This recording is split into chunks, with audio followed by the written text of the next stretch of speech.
Hello, everyone, and welcome to Precise Point. This is our very first episode. Precise Point is a podcast that breaks down all things policy, all things business in a way that you understand it and it makes sense to you as a Nigerian. So today, on our very first episode, we have a very wonderful guest. His name is Adeyemi. He's a partner at a major firm in Nigeria. He has experience in tax and compliance, which is very in tandem with our discussion today. And he would quickly introduce himself to you so that you, my listeners, know who he is.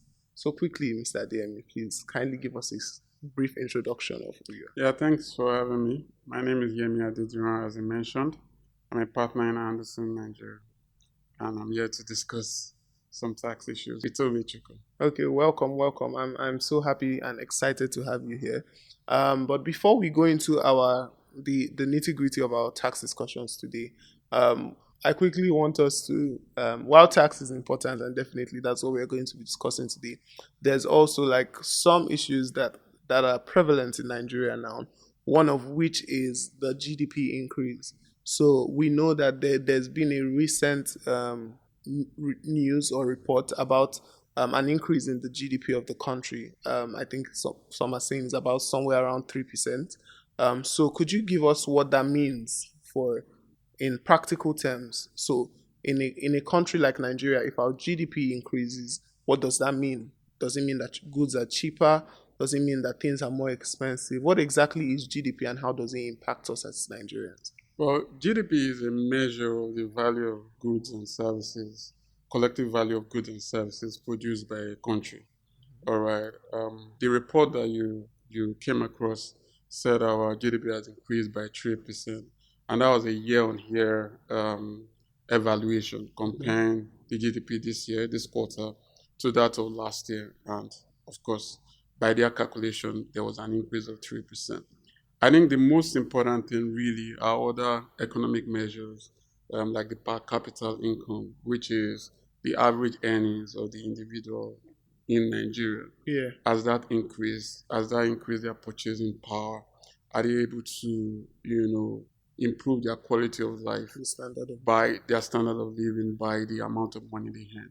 So I think that's important. But the good news with the GDP is that Nigeria is beginning to see some improvement at a high level in the economy, but the truth of the matter is that it may take some time for those improvements to distill to the individual Nigerians in the economy to be able to say, okay, their quality of life has improved in the same measure that the GDP has increased. 3% seems marginal, but it's some positive development. Okay, no worries then. So it's really per capita income that is important. Yeah, in my view, well, GDP is important, but like to it the has to average distill Nigerian. to the average Nigerian. Okay. So does this have anything to do with the recent hike in the fuel price as well? Because we know that recently the price of fuel, I think, has gone up. I think somewhere around 855 in Lagos and 890 in Abuja, according to news reports. So what does this also mean? Will I say for Nigerians? I don't even think people really understand how fuel subsidy removal or fuel price increase impacts them, or how it impacts the price of goods and services. So, could you quickly touch on that before we go into our conversation? Yeah, I think one of the major topics that came to discussion before this current administration came into being was the topic of removing fuel subsidy and channeling that subsidy to other areas of the economy. Yeah. So it was apparent that fuel subsidy was going to be removed. And the impact on the Nigerian populace is self-evident. Of course, there will be increase in the purchase of fuel and increase in transportation cost. And that may be burdensome to the Nigerian populace. But I think the significant thing is how we manage the change. What's the government going to do in terms of palliatives to the citizens in order for them to be able to bear this burden? Reforms in most instances are always painful, but the most important thing is where they lead us to. Are they going to lead us to an eventual succor where each citizen will have a better condition of living. I think time is going to tell, and it's dependent on the government, on the measures that they take to improve the general quality of life. And I think they are doing a lot of reforms here and there. Mm-hmm. The most important thing is that they all come together to be a positive development for the citizens. Yeah. Okay, no worries then. For now, we are going to turn to our conversation for today. Like I mentioned earlier, Adeyemi here is a tax and compliance professional, and he would help us very well with the conversation we're about to have today. So now to our tax conversation. Um, the FIRS has made some announcements with regarding taxation in Nigeria. We have seen some of them make headlines like that about withholding tax and the exemption for certain industries. We've also seen the stamp duty tax and the need to modernize that and bring that to our present economic realities. There's also news that says that some of these laws date back to the colonial era, and there's definitely need to. You laughed when I said colonial era. Am I correct with that? You're not far from the truth. Yeah. So okay, some of these date back to the colonial era, and so what I think I want you to give us like a little more detail, as to what these changes are, and I would say so we have a proper understanding of what they mean. Do you understand? Yeah. So please, could you help us do that? Okay, so I would say this journey actually started in 2019 from the last administration, where it came to their notice that there was a need to actually update the tax laws to be consistent with current realities. Our tax laws, prior to that time, our tax laws had not been amended or reviewed for a long time, and that's simply because our major source of revenue as a nation was crude oil sales, and the world is moving away from that instability because crude oil revenues are actually driven by price fluctuations, but you can actually plan with tax revenues. All right. So in 2019, there was the introduction of the First Finance Act, and there have been Finance Acts released annually up till the recent 2024 Finance Act. So what the government has done is to say that our tax laws must be able to speak to the current realities. Now, with the withholding tax regulations, what they have done is to grant certain exemptions to some key sectors of the economy. For instance, the manufacturing sector. If you are supplying goods that are manufactured, if a company is supplying goods that are manufactured by that company, it will be subjected to withholding tax. Withholding tax in itself is not a tax, but it's an advance payment of income tax, meaning that if I supply goods to you, Tobechukwu, you, in paying me, you're supposed to withhold certain percentage of my fees, or my income from when you're paying me. That tax that you withhold is a withholding tax, and then you pay that over to the government. What the government is saying is that, yes, you pay tax annually, but I'm not going to wait till the end of the year before you make that payment to me. So government is saying that, Yemi, as you are supplying goods to Tobechukwu, Tobechukwu withhold certain portion of the amount you are paying him and remit to me as an advance payment of income tax. So at the end of the year, when I'm supposed to file my returns, I will take that credit that I paid earlier by your deduction, and I'll pay the net amount to the government. Now, remember that cash is king. In certain industries, that amount that you'll be withholding is going to also affect me because it's going to affect my cash flow to do business. And government is saying, okay, if you're a manufacturer, you don't have to withhold. Your customers don't have to withhold. You can pay me your tax at the end of the year. If you are supplying gas, diesel, also, there shouldn't be withholding tax. You pay me at the end of the year. And certain percentage on certain goods are also reduced from 5% to 2%, goods and services. For instance, professional fees supplied by a Nigerian resident has been reduced from 5% to 2%. So the changes that the government has put in place really is going to actually make companies have more income to be able to, or more cash to be able to do business, and they pay their tax at the end of the year. So that's the whole concept. And the challenge with the previous withholding tax regime was that when you withhold tax, sometimes the customer doesn't remit to the government. And when I want to file tax as a supplier, I'm not able to utilize the credit notes, Yes. And so I'm paying the same tax that I've paid in the course of the year. Yes. So what the government has done in that regulation is to say that regardless of whether the customer remits the tax or not, the supplier can use the receipt that is provided by the customer as a valid document to claim credit notes. Now, all of that is in the regulation. The implementation and how this is going to play out is still going to be tested with time, because a recent regulation issued in July. Yeah. So we just hope that it's going to be implemented smoothly. There's also something that I wanted to quickly touch. So, you mentioned that cash is king. Yeah. So, just to explore the reason why this may have been done, would you say maybe it's motivated by an effort to make the business environment in Nigeria, will I say, more smoother? Because definitely, if I'm a business person and then I have more money, money is capital. So if I have cash in hand, I can use that to reinvest. Yeah. Pending at the end of the year when I have to pay my income tax. So that is the situation here, isn't it? Yeah, absolutely. That's the whole intent of the regulation, to make more money available to companies and individuals to be able to do business. And government is saying, don't worry, for certain sectors, I'm going to wait till the end of the year before I collect my full tax. For other sectors, government is saying, rather than withhold 5%, you withhold 2%.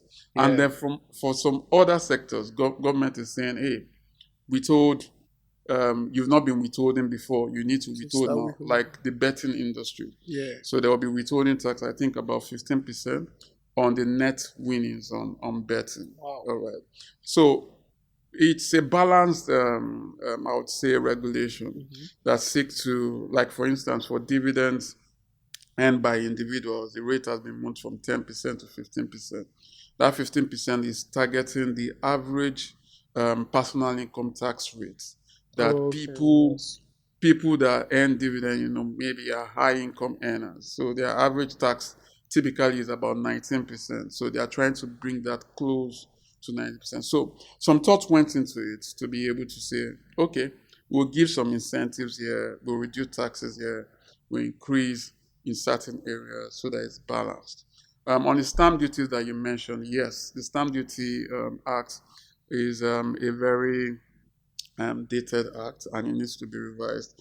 There has not been so much details in the public space, but I understand there's some work going on to review that act to make it consistent with present realities. And here's something I quickly want to touch as well. You mentioned about the fact that certain industries like the betting industry, they have their own rate or their own percentage has been increased. And that's also something we see with this announcement. I recall that there's plans to regulate industries like cryptocurrency. And this is something that a lot of people say, and even with social media influencers, you hear people say that, oh, these guys are not paying tax, and everybody should be paying tax. So I know that there's plans to start regulating some industries as well. One of which I know is cryptocurrency, and which you also added now is betting as well. So can you elaborate on that? Are there other industries that the government is bringing regulation to? Yeah. I would say, we always clamor for improved social amenities.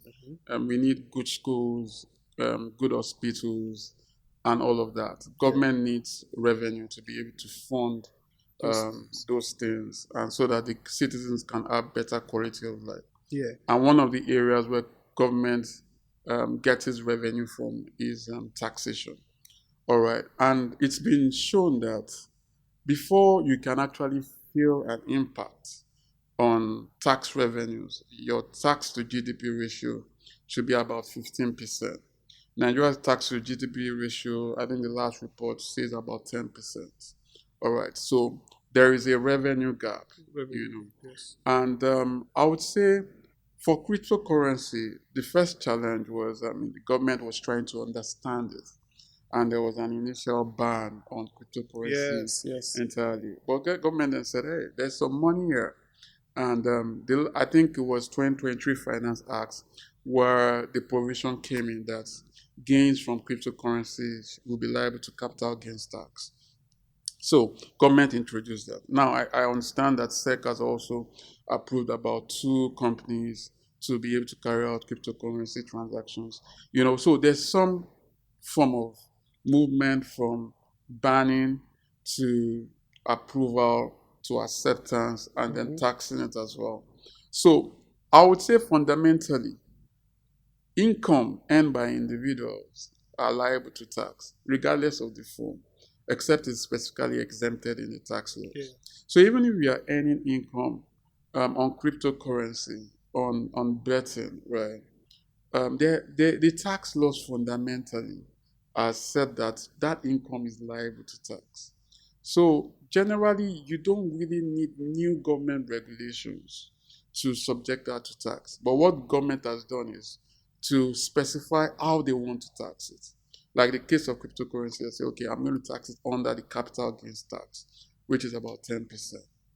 Now, when bettings and winnings, say, okay, there will be withholding tax about 15%. You understand? Yes. But as a general principle, every income that is earned by an individual, a company, in terms of profit, all right, is income for individuals and profits for companies, generally is liable to tax. So you don't need to be looking for new regulations, for government to introduce to understand that except that income is not liable to tax. For instance, government has pioneer incentives or tax holidays that they've granted to some companies to say that, okay, for a period of 5 years, you won't be liable to tax. So that those are specific incentives that the government has given. Yeah. Okay. So now I want us to talk like I'm an SME. For example, I'm a cryptocurrency owner. I own a cryptocurrency company. These new regulations, what do they mean for me? Like in practical terms, now we've been having these discussions at a really high level. Yeah. This is what government has done, etc. But now we want to go into the impact. What does it mean for a business person in Nigeria operating within the cryptocurrency industry? Or what does it mean for a local manufacturer who now has a lower withholding tax? What is the impact on businesses? How much stiffer does it make the environment for maybe a cryptocurrency industry, a cryptocurrency company rather, or how much easier does it make the environment for maybe a local manufacturer or oil and gas, like you mentioned? Yeah. So, what is the impact for Nigerian businesses? Yeah. So, generally speaking, there's a principle of taxation that we call canon of taxation, and one of it is neutrality, meaning that taxation should not affect economic decisions, meaning that the rate of tax, for instance, should not affect your ability to say, I want to buy this or I want to buy that. It should be neutral, So I would say if you look at the cryptocurrency market and what the government has introduced in terms of taxation, what the government is just saying is that you are making a lot of money, or you are making money, in some cases not a lot. Government is saying that you should give me my own share, so that I can provide good roads for you, I can provide good schools for you. And the impact is that when you earn income from digital assets or cryptocurrency as well, you need to look at the provisions of the law that's subjected to tax, and then you can apply CGT at 10%. Now, for the withholding tax regulations, what it says is that it totally exempts goods sold by manufacturing companies to their distributors from withholding tax. Now, this has always been the practice, but this is like placing emphasis on it that yes, there shouldn't be withholding tax. So it's just like a documentation, yes, so that it's evidently clear, so that you don't have any iota of doubt that okay, when a manufacturer is supplying a good, there shouldn't be withholding tax. What they have done is when you are trading, for instance, if I buy goods to resell, withholding tax typically in those instances used to attract 5%, and they reduced that to 2%. So what that means is that the trader that would have had 5% locked in as taxes that he can only reclaim at the end of the year now has 3% free for him to trade or how to trade in. So he puts more money in their pocket. Now, at the end of the day, the general expectation is if you look at the impact on the economy, people should have more money to trade with. People should have, there should be improved business activities, which will culminate into improved GDP. But I would say the impact may not be as expected because some of the people that where this would affect were not paying taxes in the first place. So that goes back to tax administration and enforcement and all of that. So if I wasn't paying tax ab initio, all right, before the introduction of an incentive, there will be little or no impact to my income. So I think the change in behavior is to say that now the withholding tax is 2% anyway. Why don't I comply?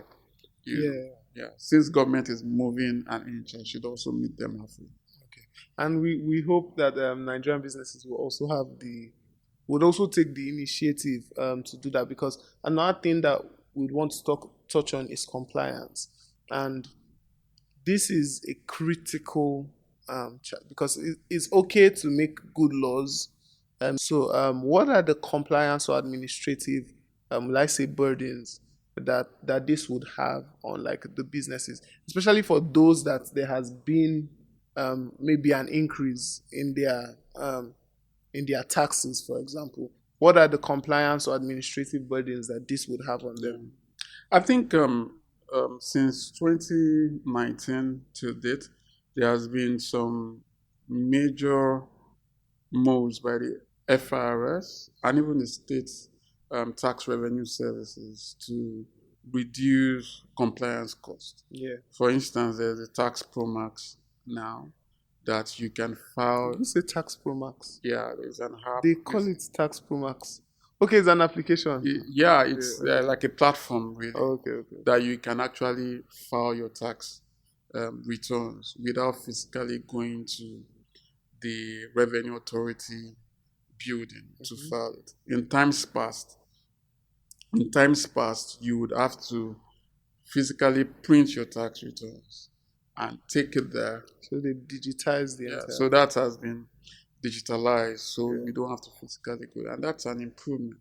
A lot of state internal revenue services are also doing that. For instance, in Lagos State, you can see your assessment online on the portal. You can file your returns on the portal. You can make payment on the portal. So that reduces compliance costs on both sides, on both the taxpayer side and the revenue authority side. What people always clamor and what they say is that there's a need to expand the tax base. And I would say that there are two ways to go about it. The first thing is to educate people. There are people that want to pay tax, but they don't know how and they don't know where. So that taxpayer education needs to be continuous to say that if you want to comply, these are the ways you can comply, and to put that education to your hands so that they can comply by themselves. The other area is also on the government side to say that if I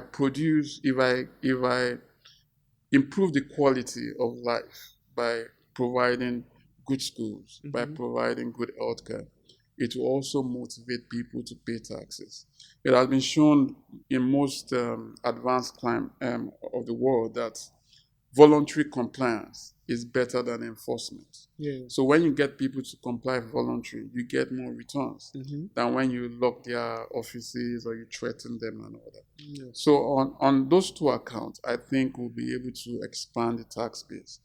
Government showing that, hey, I'm able to improve your quality of life if you are able to do more. That way there's that partnership and social contract between the government and the citizens. Taxpayers. That's going to improve. Okay. You mentioned something about the application and the app, Tax Pro Max. Yeah, it's a platform. Yeah. So, in my just thinking off the top of my head, that is one of the things or ways that businesses can leverage, to make sure that they are able to comply better and align with the federal government in terms of its tax regulation.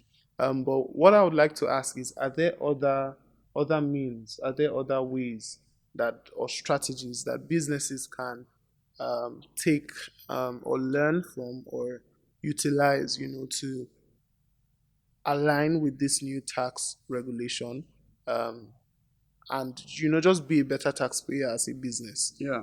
So I think it's twofold. As a business, what you would advise a business to do is to look at their structure, your current, the way you are structured legally, the way you are structured maybe as a group, and ask yourself, is this the most efficient tax structure I can, or I would say corporate structure that I should adopt from the position of the tax law? So you have to look internally to say that, hey, am I structured to pay the tax that I should pay without paying too much tax or too less tax? So that efficiency has to be in place as a business, all right? Because you don't want to pay more than you should pay, and you don't want to pay less than you should pay.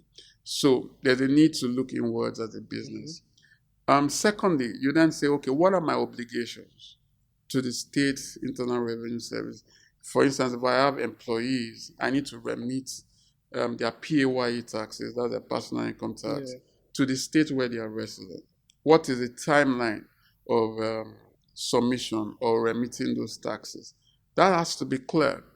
Then on the federal level, if I'm a limited liability company, what is the timeline for paying my company income tax? What are the incentives available to me to pay and the efficient or the most effective tax that I should be paying? So you have to do that as a company.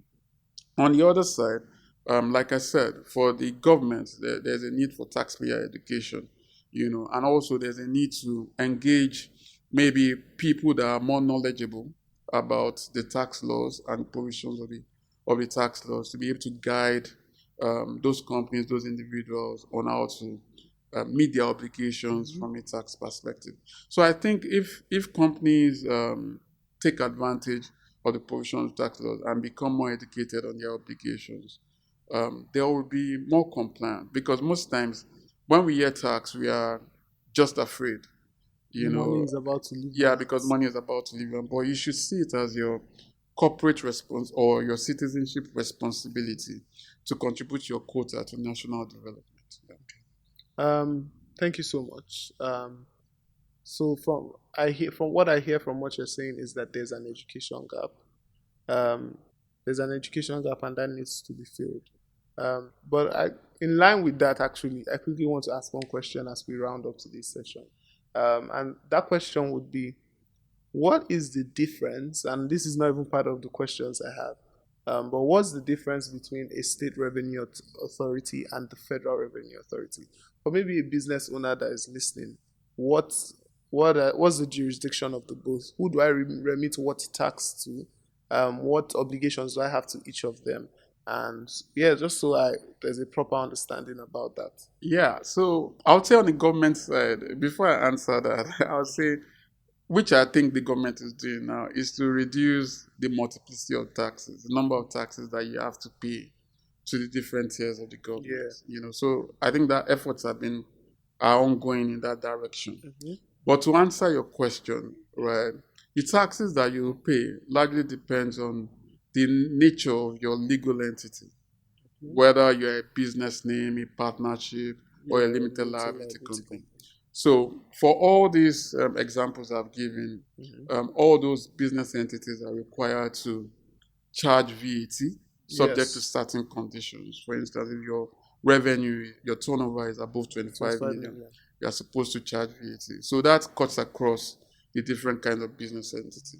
But for a limited liability company, you are supposed to pay your corporate tax to the federal government. For a business name and a partnership, you are supposed to pay what we call personal income tax to the state government. All right. Then withholding tax is applicable depending on the rates, based on the regulations that we talked about.